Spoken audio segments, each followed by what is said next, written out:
সুপ্রিয়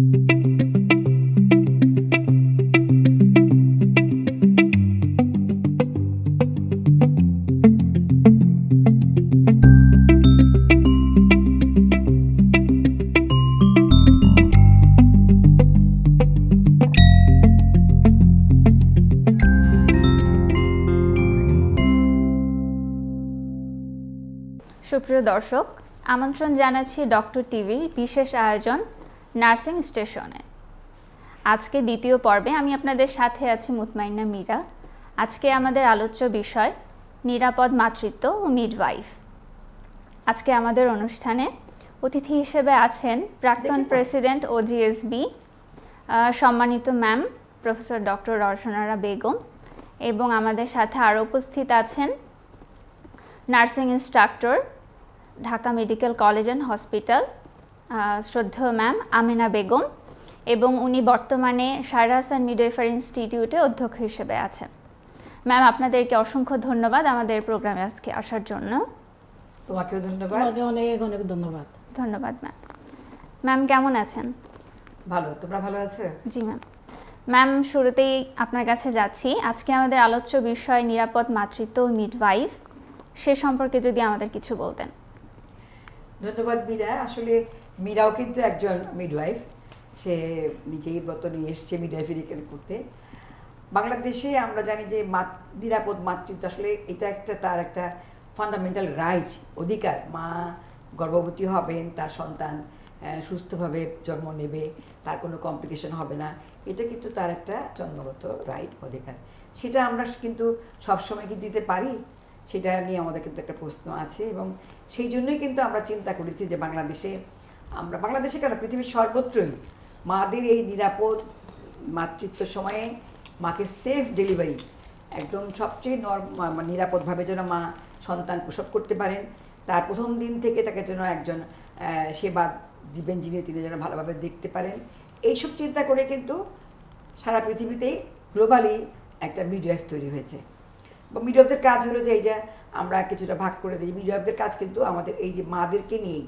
তার সাথে সাথে এখন হয়তো আমরা আন্তর্জাতিকভাবে কারিকুলাম তৈরি হয়েছে, সেখানে কিন্তু মিডওয়াইফরা অ্যাডভাইস চিকিৎসা দিচ্ছে, পরিবার পরিকল্পনা শিখছে, আবার যৌনবাহিত রোগ হলে বা মহিলাদের কী করা লাগবে সেগুলো ব্যাপারেও জানছে। তবে আমি যদি শুধু মাতৃত্বের কথাই বলি, আজকে আমি মনে করি যে এটা একটা বিরাট মাইল ফলক বাংলাদেশের জন্য, যে বাংলাদেশে মাননীয় প্রধানমন্ত্রী শেখ হাসিনা তিনি এইটি অনুধাবন করেছিলেন। আমরা যারা চিকিৎসক বিশেষজ্ঞ যারা কাজ করছি, তারা বহুদিন ধরেই ভাবছিলাম যে আসলে আমাদের একজন মায়ের জন্য আলাদা করে একজন সেবিকা দরকার। আমাদের দেশে মানুষের কিন্তু সবসময় একটা ধারণা যে যিনি চিকিৎসক তিনিই তাকে দেখবেন এবং তিনি তার ডেলিভারিটা করাবেন। এটা কিন্তু পৃথিবীর কোথাও সেই জিনিসটা কিন্তু নেই। তিনি দেখবেন, তার সুপারভিশনে হবে, কিন্তু সার্বক্ষণিকভাবে যিনি দেখবেন তিনি হলেন গ্লোবালি আমরা যেটা বলি মিডওয়াইফ। এই মিডওয়াইফটাকে আমরা তৈরি করি যে শুধুমাত্র মাকে দেখার জন্য, মায়ের যে গর্ভকালীন সময়ে পুরো সময়টা তিনি দেখবেন এবং তাকে নিরাপদে ডেলিভারি করাবেন, তিনি যেন সুস্থ সন্তান জন্ম দিতে পারেন, তার এই গর্ভকালীন সময় যেন কোনো কমপ্লিকেশন না হয়, এবং যখন ডেলিভারি হবে তার জন্য কোনো কমপ্লিকেশন না হয়, এবং প্রসব পরবর্তীকালেও যেন তার কোনো কমপ্লিকেশন না হয়, এটি দেখার জন্যই কিন্তু এটা একটা মিডওয়াইফ তৈরি। আমি মনে করি মিডওয়াইফদের এটাই কিন্তু একটা প্রথম কাজ, আমাকে একটা সেফ ডেলিভারি করাতে হবে, মাকে সুস্থ রাখতে হবে। সেই মতো নিয়ে কিন্তু 2012 সাল থেকে বাংলাদেশেও মিডওয়াইফ তৈরি হচ্ছে। জি ম্যাম, ধন্যবাদ আপনাকে। ম্যাম, এই পর্যায়ে আমি আপনার কাছে চলে যাচ্ছি। আপনি বর্তমানে শায়রা হাসান মিডওয়াইফারি ইনস্টিটিউটে অধ্যক্ষ হিসেবে আছেন। তো একজন মিডওয়াইফ হতে গেলে কি কি কোয়ালিফিকেশন দরকার? ধন্যবাদ মীরা। আসসালামু আলাইকুম। একজন মিডওয়াইফ হইতে গেলে তার প্রথম যে অ্যাডমিশনের একটা সিস্টেম আছে, ক্রাইটেরিয়া আছে, সেই ক্রাইটেরিয়াগুলো ফুলফিল করতে হবে। যেমন সে বাংলাদেশের নাগরিক হইতে হবে, সে আনমেরিড হইতে হবে, এবং তার শিক্ষাগত যোগ্যতা এসএসসি এইচএসসি পাস করতে হবে, এবং সায়েন্স ব্যাকগ্রাউন্ড থাকলে ভালো হয় আর কি। যেমন এসএসসিতে তার কোয়ালিফাইড থাকতে হবে 2.5 স্কোর, আর ইন্টারমিডিয়েটও তাই, ইন্টারমিডিয়েট 2.5 স্কোর থাকতে হবে। আর এটুকুই। পরীক্ষা দিতে হবে একটা একটা- সরকারি একটা জি, একটা সরকারি।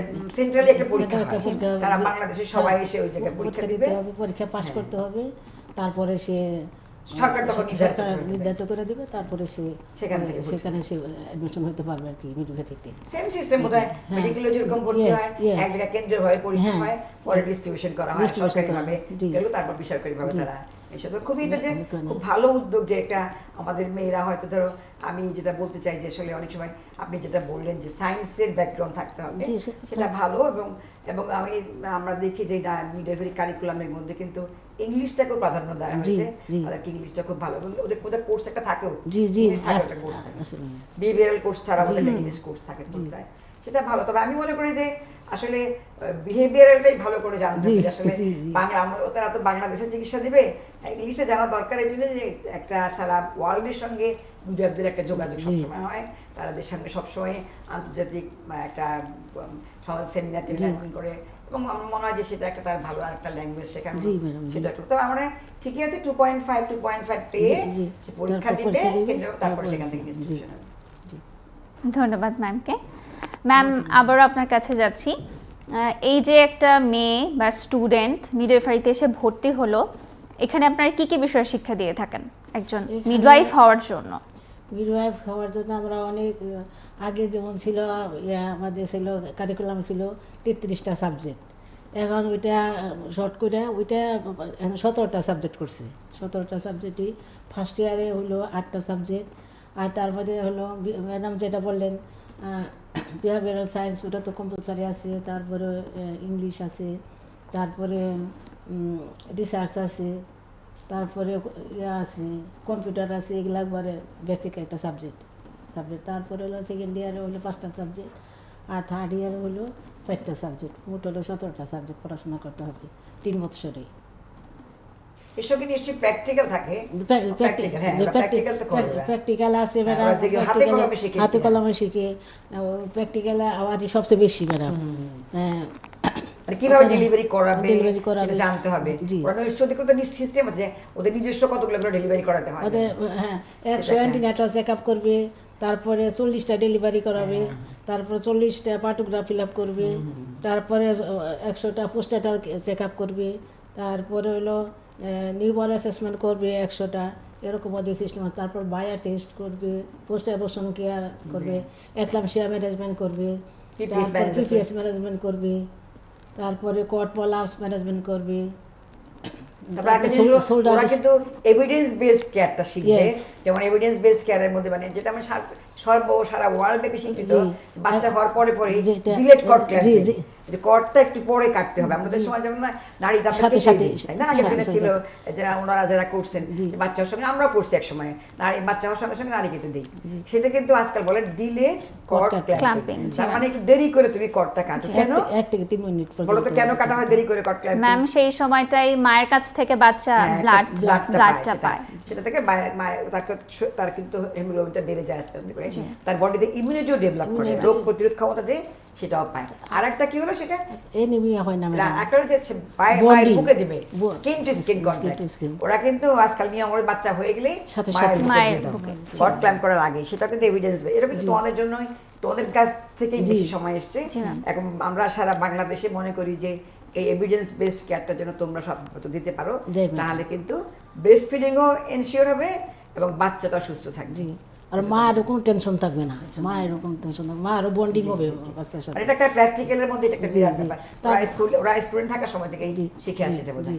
তারপর ম্যাডাম মা একটা টেনশনে থাকে, আমার বাচ্চাটা কি হয় না হয়, কিন্তু ওই টেনশনটা থাকে না, বাচ্চাটা সঙ্গে সঙ্গে বুকে পেয়ে গেল। সন্তত আমার বুকে আছে। আর আমি যে এত কষ্ট করছি, 12 ঘন্টা 10 ঘন্টা কষ্ট করছি, সেটা ওই কিন্তু কষ্টের কথা ম্যাডাম সে ভুলে ভুলে যায়, যায়, সে ভুলে যায়। ওরা আর কষ্টটা মনে থাকে না। যখনই বুকে দাও, যখন তোমরা বুকে দাও, মা নিশ্চয়ই, তুমি নিশ্চয়ই ডেলিভারি করেছো। জি, ম্যাম। করেছে ম্যাডাম ওরা অনেক। ম্যাম, ধন্যবাদ আপনাকে। ম্যাম, আমরা জেনেছি আপনার একটি মিডওয়াইফারি ইনস্টিটিউট আছে। তো আমরা সাধারণত জানি ডক্টররা ক্লিনিক এবং হসপিটাল দিয়ে থাকে।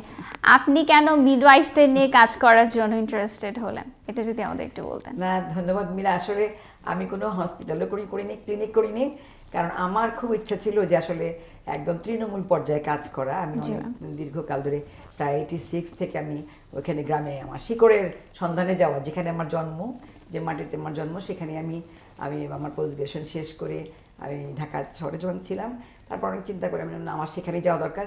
সেখানে আমি রেগুলার পেশেন্ট দেখতাম, রোগী দেখতাম, কিন্তু পরবর্তীকালে আমি একটা হসপিটাল তৈরি করি যে আমার, তুমি জানো ডাক্তারদের তো এত রকম পয়সা থাকে না, যদি রোগী দেখে দেখে যে পয়সাটুকু পাওয়া যায় তাই দিয়ে আস্তে আস্তে করে ছোট ছোট করে একটু হসপিটাল তৈরির চেষ্টা করলাম। কারণ আমি দেখে আসতাম যে আমি যেসব রোগীগুলোকে দেখি তাদের অপারেশন করার কোনো জায়গা থাকে না। হয়তো আমি একটা ছোটো মেয়ে দেখে আসলাম, বাকে দেখলাম অত বড় একটা টিউমার পেটের মধ্যে, বা কারো ব্লিডিং হচ্ছে, তার জরায়ুতে টিউমার বা ক্যান্সারের মতো যাচ্ছে, তো সেইগুলোকে কোথায় অপারেশন করব?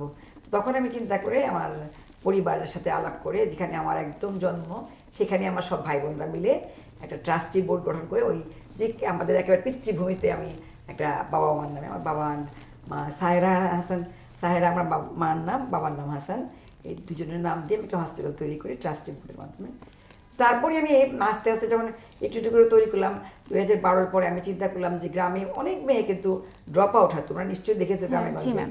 ম্যাট্রিক পাস করা পর্যন্ত অনেক মেয়ে যায় না। জি ম্যাম। তো তারপরে দেখি যে ইন্টারমিডিয়েট পাস করার পর্যন্ত সব মেয়ে তো ডাক্তারি ভর্তি হতে পারে না, বা ওই পর্যন্ত অনেক অন্য আরো উচ্চশিক্ষা লাভ করতে পারে না। তো আমি অনেক সময় দেখি যে ড্রপ আউট হয়ে যেতে, আমি চিন্তা করলাম, না, কি করে আমরা এইসব মেয়েদেরকে, ধরো একেবারে যারা অনেক মানে অর্থনৈতিকভাবে খুব সংকটের মধ্যে আছে, তখন আমি আমার ভাই বোনদেরকে বললাম যে আমরা যদি একটা ভিডিও চালু করি একেবারে, তখন আমি প্রথম থেকে একেবারেই ফ্রি চালু করেছিলাম, যে আমরা পয়সা লাগবে না, এমনি চলে আসুক, আমরা ভর্তি করে আমি একটা বিল্ডিং তৈরি করে থাকা টাকার ব্যবস্থা করলাম, যেগুলো যেগুলো লাগে সেগুলো চিন্তা করে করলাম। সেই চিন্তা থেকেই করা প্রথমে, যে অ্যাকচুয়ালি তারা যে তৈরি হয় এই গ্রামে গঞ্জে, তারা তো বিভিন্ন জায়গায় মিডিয়াদের, কিন্তু তখন চিন্তাই ছিল যে আমরা মেইনলি তৃণমূল পর্যায়ে পোস্টিংটা দেওয়া হবে গভর্নমেন্ট থেকে। সেটা চিন্তা করলাম যে তাহলে তৃণমূল পর্যায়ে যদি দেওয়া হয়, এটাও যদি হয়, এই মেয়েরাই কাজ করতে পারবে। সেই চিন্তা থেকে আমার তৈরি করা হয়েছিল যে আমি যেন তৈরি করি। এবং আমি তৈরি করতে গিয়ে আমার খুবই ভালো লাগলো যে আমার একদম গ্রামে গঞ্জে নিরীহ মেয়েরা এসছে, তারা যে নিজেরা কম্পিউটার শিখতেছে, ইংলিশ শিখতেছে। আমি প্রতি বছর একটা অনুষ্ঠান করি, সেখানে তাদের যে পারফরমেন্স আমি দেখলাম, আমি এত মুগ্ধ হয়ে গেলাম যে আসলে মনে হলো জীবনে বোধহয় এটা একটা বেস্ট কাজ হলো যে আমি একটা ইনস্টিটিউট তৈরি করতে পারলাম। সেখানে মেয়েরা আসলো, কাজ শিখলো, এবং যেটা বলছিলাম যে উনি প্র্যাকটিক্যাল করান, সেটা আমি মনে করলাম যে এখানে ডেলিভারি বাড়বে, মায়েরা আসবে নিশ্চিন্তে, মানে আসলে একটা মাতৃবান্ধব জায়গা দরকার। মাতৃবান্ধব জায়গাটার মধ্যে তোমরাই থাকবে, মানে মিডিয়াটা থাকবে, তাহলে সে মা নিশ্চিন্তে আসবে যে আমি একটা ডেলিভারি করাতে আসছি। মানে আমাদের গ্রামে গঞ্জে একটা, ধরো একটা নিয়ে প্রসব ঘরটা হলো সবচেয়ে খারাপ জায়গাটা হবে, গোয়াল ঘরেও আপনি নিশ্চয়ই দেখেছেন গোয়াল ঘরেও ডেলিভারি করায়, ওরকম ছিল। এমনকি সারা বাংলাদেশে প্রত্যেকটা হসপিটালেও কিন্তু আমি দেখেছি যে সবচেয়ে যে খারাপ জায়গাটা ওয়ার্ডের মধ্যে, সেটা হলো ডেলিভারি রুমটা থাকে। তখনই আমার আসলে একটা মাতৃবান্ধব জায়গা যেন তৈরি করতে পারে, যেটাকে আমরা লেবার রুম বলি। তার সঙ্গে সেখানে কে থাকবে, who will be the incharge of that ঘর, ওই ঘরের মানে কর্তৃত্বটা কে নেবে। তখনই মনে হয় যে মিডওয়াইফ তারা যদি সেই ঘরটার কর্তৃত্ব নেয়, তাহলে সে যদি মাকে ওই একটা ফ্রেন্ডলি নিয়ে আসতে পারে উইথ রেসপেক্ট আর ডিগনিটি, যে কথাটা আমরা বলি যে আমি খুব সম্মান দিয়ে আনবো এবং মানসম্মত সেবা দিব। এই দুটো কথা মনে রাখতে হবে, যে আমি রেসপেক্টফুল, আমি একটা তাকে কেয়ার দিব, মানসম্মত কেয়ার দেবো। তো সেটা যদি আমার হয়, তাহলে আমি মনে করি যে মিডওয়াইফাই বেস্ট হবে। এই কথা মনে করি কিন্তু আমি তৈরি করেছি। এবং আমি মনে করি যে কিছুটা সমস্যা হয়, যে ধরো ভালো শিক্ষক পাওয়া যায় না, তারপর গ্রামে গঞ্জে মেয়েরা থাকতে চায় না, তারা হয়তো শহর কেন্দ্রিক হয় সবসময়, সেই জন্য হয়তো বা অনেক সময় অনেকে ভর্তি হতে চায় না। কারণ প্রবলেম একটা হয়, আমরা সেখানে বুঝতে পারে নাই আসলে মিডওয়াইফটা যে কি, তারা কি ধরনের কাজ করবে, এটা আমাদের হয়তো জনসাধারণের মধ্যে এখনো খুব ভালো করে পরিচিতি হয় নাই। অনেকে মনে করে ও আচ্ছা মিডওয়াইফ মানে আচ্ছা তাই হবে বোধহয়, সে বোধহয় এটাই করে বেড়াবে, কিন্তু এটা একটা সারা ওয়ার্ল্ডের মধ্যে কিন্তু মিডওয়াইফ ইজ দ্য বেস্ট। আমরা জানি এটা ইন্টারন্যাশনাল একটা জব। এবং হ্যাঁ, যারা নার্সিং করছে তারাও কিন্তু মিডওয়াইফ সার্টিফাইড মিডওয়াইফ কোর্স করছে, কিন্তু মিডওয়াইফদেরকে আলাদা করে আর তৈরি করা হয় এটা। তো কাজে এটা তুমি মনে করো যে একটা বেস্ট পোস্ট হবে, এবং বাংলাদেশে হওয়ার সঙ্গে সঙ্গে তার চাকরিটা নিশ্চিত সরকারি চাকরি হবে। এবং সরকারি চাকরি ছাড়াও আমি উইথ ডিউ রেসপেক্ট টু আমাদের মিডিয়াদেরকে বলি, এই যে কোভিডকালীন সময়ে আমি দেখেছিলাম যে আমরা যখনই কোভিডকালীন সময় ইউএনএফপি বা অন্যান্য যারা অর্গানাইজেশন ছিল, আমরা সরকারের মাধ্যমে তাদের কাছে চেয়েছি যে আপনারা এইসব জায়গাতে মিডিয়া পোস্টিং দেন, এবং তারা কিন্তু রাত দিন 24 ঘন্টা খেটে সেখানে করোনা রোগীদের চিকিৎসা দিয়েছে, ডেলিভারি করেছে, এবং কোনো ভয় পায় নাই। এবং অনেক আমি আমার এখনো মনে আছে মধ্যরাতে আমি ঢাকা মেডিকেল কলেজে মিডওয়াইফদেরকে বলতাম তোমাদেরকে ভয় লাগছে না, বলছে না ম্যাডাম আমাদের কোনো ভয় নাই, আমি যদি মরেও যাই আমাদের কোনো ভয় নাই, আমরা এরকম এই ধরনের সময় আমরা চিকিৎসা দিতে পারছি। কাজে এটা একটা বিরাট মানে এটা যে কমিটেড, মানে আমি যে একটা জবে আমি আসলাম আমি যে করবো এইটা যে একটা ছিল, এটা আমার কাছে খুব মানে আমার কাছে এখনো খুব ভালো লাগে শুনলে মনে হয়। তাই এইসব চিন্তা করে এনেছি আমি মনে করি যে এটা যেন আসলে এটা আরও স্থায়ী হয়, শক্তিশালী হয়, তা না হলে কিন্তু এটা বাংলাদেশের মায়েদের জন্য আসলে খুব একটা হবে না। আমি মনে করি সাধারণের কাছে আমার আবেদন যে যারাই আপনারা দেখছেন যে মেয়েদেরকে পাঠান মিডওয়াইফারি করতে, তারা ভালো একজন মাকে সেবা করবে, সেবা দেবে, এটাই আমরা আশা করি। জি ম্যাম, ধন্যবাদ আপনাকে। ম্যাম এই পর্যায়ে আপনার কাছে চলে যাচ্ছি। ম্যাম অনেক কথাই বলে দিয়েছেন, এর মাঝখানে আমি ম্যামের সূত্র ধরেই বলতে চাচ্ছি যে একজন মেয়ে এসএসসি পাশ করার পর, ইন্টার পাশ করার পর বিভিন্ন সেক্টর থাকে, ম্যাম বলেছেন একজন নার্স হিসেবে, নার্সিং ইনস্ট্রাক্টর হিসেবে আপনি কেন মনে করেন যে একটা মেয়ের মিডওয়াইফারি প্রফেশনে আসা দরকার? মিডওয়াইফারি হলো একটা মহৎ একটা, আমার মতে আর কি, মহৎ একটা পেশা। মিডওয়াইফ অর্থ হলো উইথ উমেন, মানে মায়ের সাথে কাজ করবি। আর মিডওয়াইফ হইলো আমাদের কারিকুলামে যেটা আছে 6টা পিলার আছে, ওই পিলারগুলো মাথায় রেখে সে কাজ করে। সে একবার একটা নর্মাল একটা ডেলিভারি করাইলে মনে হয় এর মতো মহৎ কাজ আমি আর কোনো কিছু করি নাই, আমার কাছে মনে হয় এটা। আমি হলো যখন স্টুডেন্ট লাইফ ছিলাম তখন আমি হাজার হাজার ডেলিভারি করেছি। আমি তো সলিমুল্লাহ থেকে পাস করছি, ওইখানে অনেক ডেলিভারি হয়েছে, নর্মাল ডেলিভারি আমি অনেক ডেলিভারি করাইছি। তখন আমি যখন ডেলিভারিটা করাইতাম, করে যখন বাচ্চারা কুলে দিতাম, তখন আমি মনে হয় কত বড় একটা কাজ করছি, মহৎ একটা কাজ করছি, আমি কত বড় একজন মানুষের একটা উপকার করছি আর কি, এরকম আমার মনে হতো আর কি। তখন তো আর ওইরকম মিডওয়াইফ ছিল না, আমরা তো 1 বছর মিডওয়াইফ ছিল, করছিল 1 বছরের। আমরা ওই সময় সবকে লেবার ওয়ার্ডে ডিউটি করতাম। এই জন্য আমার কাছে মিডওয়াইফ খুবই ভালো লাগে। মানে ওরা একটা মহৎ পেশা, ওই পেশার কোনো তুলনা হয় না আমার কাছে আর কি, আমার ব্যক্তিগত মতে আর কি, কোনো তুলনাই হয় না। ওরা যা করবে, যেমন নার্সিংয়ের একটা বাউন্ডারি আছে, মিডওয়াইফারি একটা বাউন্ডারি আছে, নার্সিংয়ে কিন্তু কোনো বাউন্ডারি নেই। নার্সিংয়ে মিডওয়াইফারিতে যেমন 6টা পিলার আছে, নার্সিংয়ে কিন্তু কোনো পিলার নাই, ওরা কিন্তু পিলার ধরে কাজ করে না, কিন্তু মিডওয়াইফারিতে কিন্তু 6টা পিলার আছে, সেই পিলার মাথায় রেখে আমরা কাজ করি, মিডওয়াইফাররা কাজ করে আর কি। যেমন 1 নম্বর পিলার হইল প্রফেশনালিজম বা প্রফেশনালিজম আর লিডারশিপ। 2 নম্বর হলো পার্টনারশিপ, সেই মায়ের সাথে পার্টনারশিপ নিয়ে হইয়া কাজ করে মিডওয়াইফ, খুব ভালো লাগে। তারপরে হলো নলেজ, তার হলো মিডওয়াইফারি নলেজ থাকতে হবে। সে যে পড়াশোনা করছে, ইন্টারমিডিয়েট পাস করে সে যে মিডওয়াইফারিতে আসছে, এরকম সে নলেজেবল একজন পার্সন, নলেজ আছে। তারপরে হলো ক্রিটিক্যাল থিঙ্কিং, সে চিন্তা ভাবনা করবে একটা ডেলিভারির সময় এটা কি নর্মাল হবে না সিজার হবে, না এটা প্রলং লেবার না অবস্ট্রাকটিভ লেবার হবে, এরকম তার মাথায় সে ক্রিটিক্যাল থিঙ্কিং আসবে, মাথায় চিন্তা ভাবনা আসবে। তারপরে সে ডিসিশন নিতে পারবে এখন আমি কোন রাস্তায় যাব, কী করবো এখন এটা নিয়ে। তখন সে ডিসিশন দিল বা এটা আমি নর্মালি করতে পারবো, তারপরে সে সেটা নর্মাল ডেলিভারি করাইলো।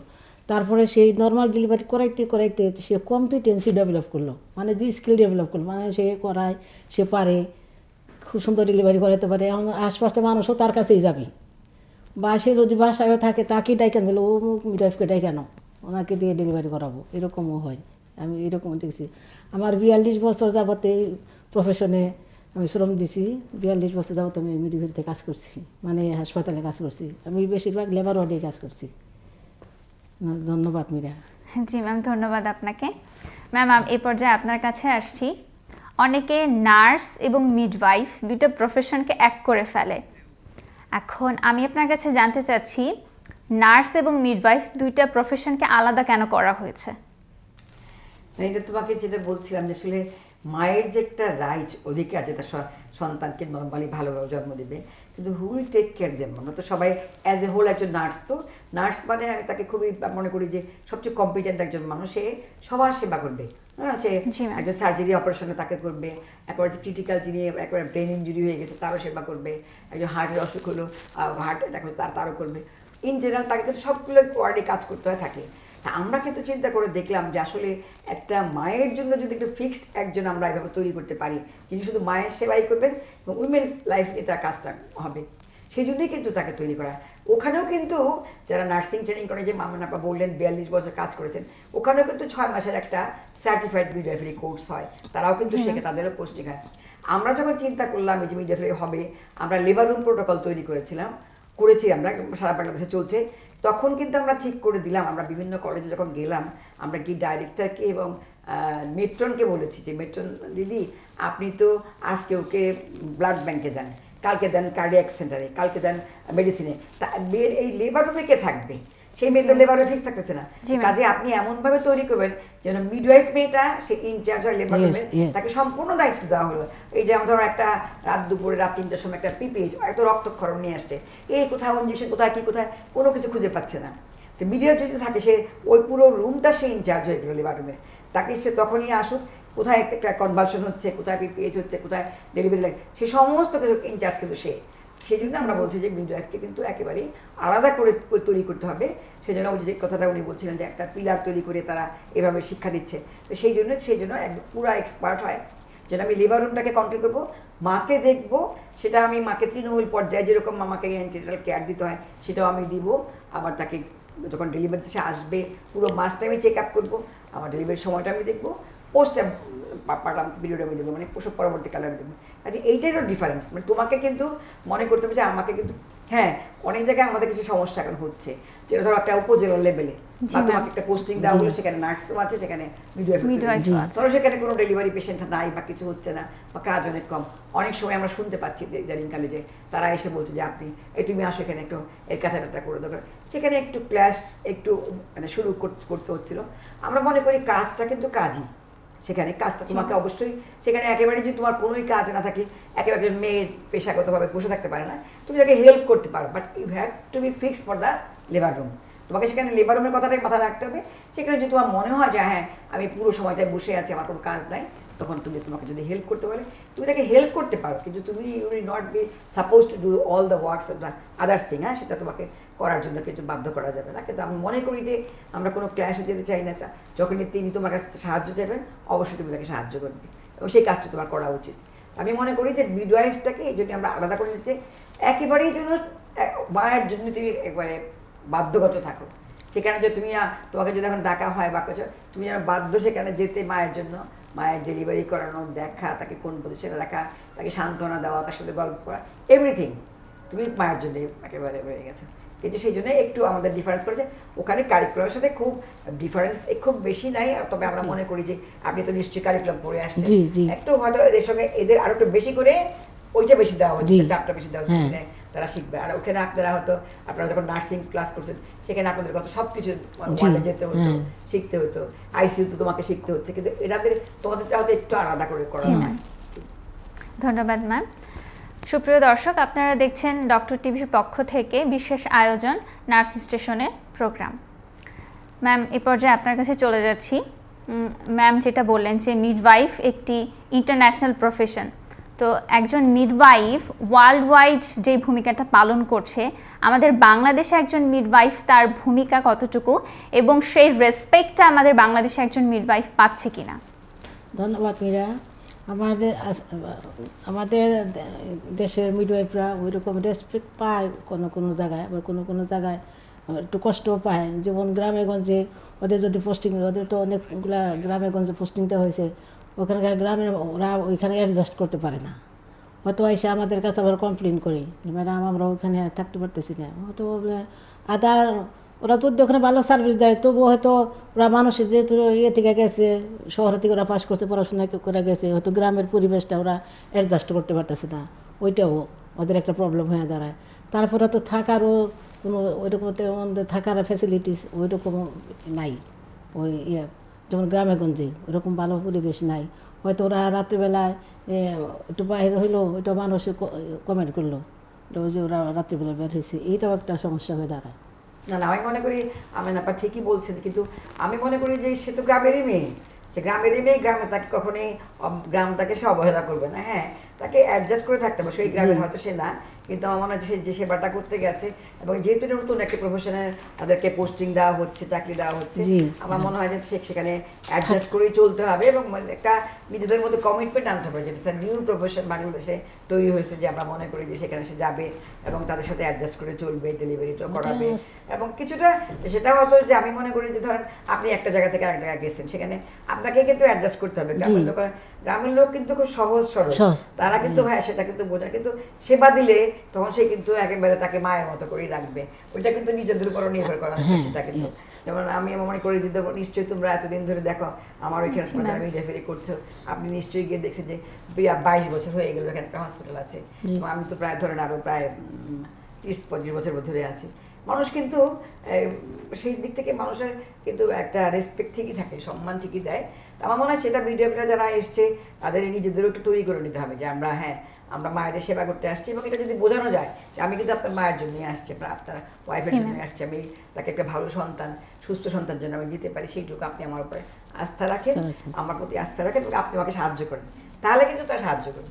সেখানে যে এমন কিছু করা যাবে না যেটা তাকে বই ভাব হলো, আমি তো এখানে অ্যাডজাস্ট করতে পারতেছি না, এখানকার পানি খেতে পারতেছি না, এখানকার মামার ভাত খেতে পারতেছি না, সেটা যেন বলা যাবে না, সেইটুকু মাথার মধ্যে রাখতে হবে। জি ম্যাম, ধন্যবাদ।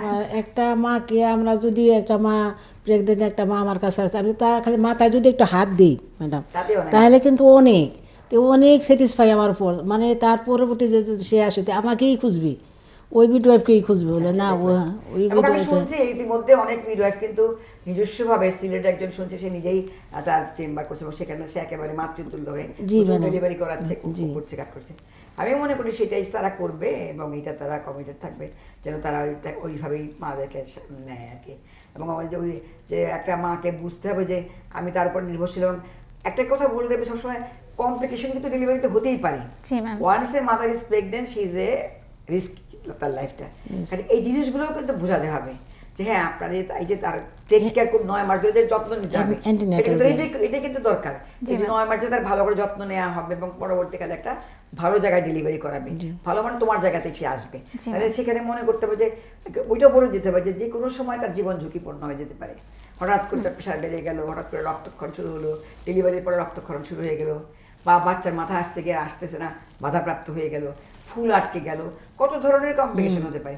এগুলো কিন্তু একটু খালি কমপ্লিকেশনগুলো আগে থেকে বলতে হবে, বলা দরকার। আমরা কিন্তু সবসময় মানুষকে আমরা এদের ডাক্তারও কমপ্লিকেশনগুলো বেশি কথা বলি না, অনেক সময় বলি হ্যাঁ ও অপারেশন করবেন 100% সাকসেসফুল তো হবে, তারপরে তো এই যে অপারেশনের করার সময় আমি বলি সবসময় যে আপনি রিক্সা করে যাচ্ছেন, পড়ে যেতে পারেন না, অপারেশনের সময় টেবিলে যে কোনো সময় নানা রকম কমপ্লিকেশন ডেভেলপ করতে পারে। সেম ডেলিভারিতেও এটা তোমাকে বলে দাও, আমি একজন মানুষ আপনার জন্য আসছি, আমি ডেলিভারি করাবো, নর্মাল ভ্যাজাইনাল ডেলিভারি চাই, এবং আমি আপনার যে বাচ্চাটাকে সুস্থ চাই, যেটা যেভাবেই হোক না কেন, সে নর্মালি হতে পারে, অল্টারনেট প্রথমবার লাগতে পারে, সিজারও লাগতে পারে, কিন্তু আমি চাইবো যেন আপনি সুস্থ একজন বাচ্চা চান।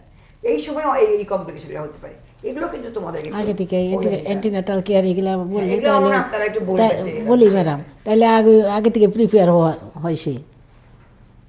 জি ম্যাম, ধন্যবাদ আপনাকে। ম্যাম, এই যে একজন মেয়ে মিডওয়াইফারিতে এসে স্টাডি করে মিডওয়াইফ হলো, পড়াশোনা করার পর একজন মিডওয়াইফ কোথায় গিয়ে কাজ করতে পারবে, কোন সেক্টরে গিয়ে কাজ করতে পারবে, যেমন তার পোস্টিংগুলো, সরকারি যখন পোস্টিং হবে তার পোস্টিংগুলো কোথায় হবে? তার পোস্টিং তো বাংলাদেশে সব জায়গায় দেখলা, উপজেলা হেলথ কমপ্লেক্স, ওদের জন্য এগুলোই ফিক্সড করা, সাব ইউনিয়ন লেভেলে, উপজেলা লেভেলে, এই 2 জায়গায় ওদের পোস্টিং দেওয়ার প্লেস আর কি, আমি আমার জানা মতো আর কি।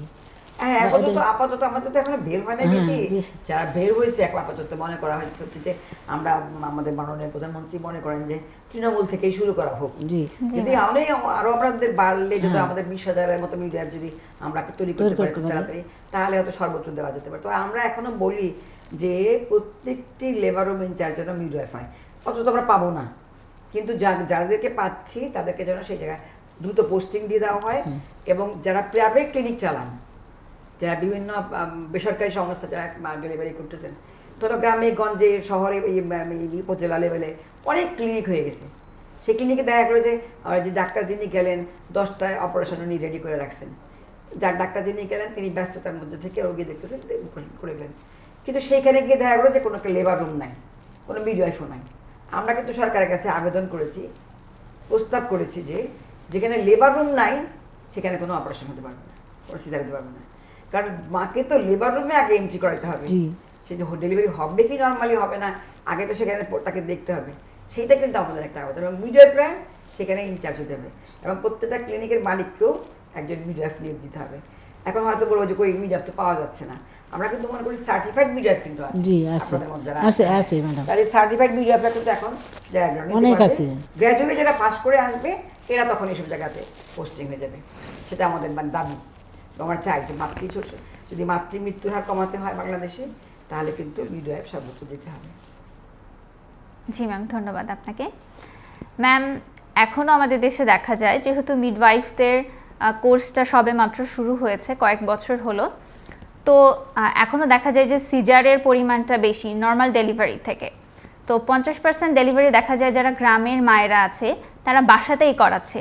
মিডওয়াইফ একটা প্রফেশন যে আছে এবং নর্মাল ডেলিভারি মায়েদের সেবা দেওয়ার জন্য যে মিডওয়াইফ, এটা অনেক মায়েরাই কিন্তু জানে না। তো সেই ক্ষেত্রে আপনার কি বক্তব্য আছে? বা এখন যেই মায়েরা বাসায় ডেলিভারি করাচ্ছে সেই ক্ষেত্রে পোস্টিং যেহেতু সরকারিতে, একজন মিডওয়াইফ কি বাড়িতে গিয়ে ডেলিভারি করাতে পারে নাকি মায়েদের অ্যাডভাইস দিতে পারে হসপিটালে এসে করার জন্য? এই কথাটা আমি সবসময় বলি তোমাদেরকে, যে আসলে যারা এখন তৃণমূল পর্যায়ে উপজেলা বা জেলা লেভেলে বা ইউনিয়ন লেভেলে যেটা বললেন উনি যে পোস্টিং হচ্ছে, এবং এএনসি কেয়ারটা মানে অ্যান্টিনাটাল কেয়ারটা কিন্তু তোমরাই বেশি দাও, তারাই দেয়।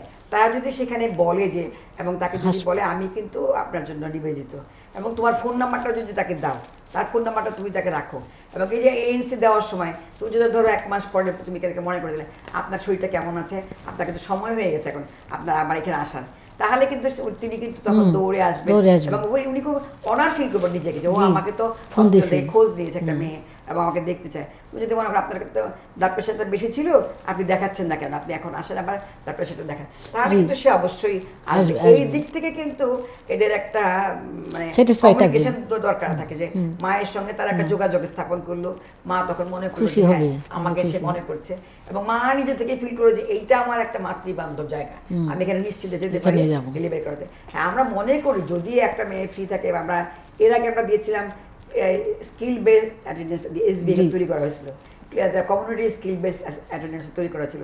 আমরা কিন্তু বলেছিলাম, ট্রেনিং দেওয়া হচ্ছিল যে তারা বাড়িতে বাড়ি থেকে ডেলিভারি করা, কিন্তু সেটাও এখন খুব একটা ভালো হচ্ছে না। আমরা মনে করি যে যেখানে কাজ তোমার কম থাকবে বা যদি এরকম হয়, মাকে এনকারেজ করা যে তুমি প্রাতিষ্ঠানিক ডেলিভারি করো, তুমি আমার সেন্টারে আসো, আমার সেন্টারে এসে তুমি ডেলিভারি করো, আমি তোমার জন্য নিবেদিত, তাহলে কিন্তু মা নিশ্চিন্তে সেটা আসতে পারে। আমরা চাই যে এই 50% থেকে কমিয়ে যত দ্রুত সম্ভব হসপিটাল ডেলিভারিটা বাড়ানো। কিন্তু সেখানে একদম আমি বলি না যে তোমার হার্ড অ্যান্ড ফাস্ট একটা মা খারাপ অবস্থায় হয়ে গেছে, তোমাকে ডাকলো তুমি গেলে না, সেটাও ঠিক না। কিন্তু আমি মনে করি যে তোমার একটা বিশাল দায়িত্ব থাকবে অ্যাজ এ মিডওয়াইফ, তোমার যে একটা কমিউনিকেশন, একটা টেলিফোন থাকে ওখানে দেওয়া আছে, তুমি যদি যোগাযোগ করো তার সাথে, তার খবর নাও সব টাইম টু টাইম, সে তোমার প্রতি তার আস্থা বেড়ে যাবে এবং সে অবশ্যই সেই প্রতিষ্ঠানে সে ডেলিভারি করা আসবে। ধন্যবাদ ম্যাম আপনাকে। ম্যাম, আপনার কাছে যাচ্ছি এবার। একজন মিডওয়াইফ সে এসএসসি ইন্টারে যখন পড়াশোনা করে বিভিন্ন সাংস্কৃতিক প্রোগ্রামে সে যুক্ত থাকে। নার্সিং প্রফেশনে বা মিডওয়াইফ প্রফেশনে আসার পর প্রাতিষ্ঠানিক যে শিক্ষা ব্যবস্থাগুলো আছে সেখানে কি বিনোদনমূলকের কোনো ব্যবস্থা রয়েছে? ধন্যবাদ মীরা।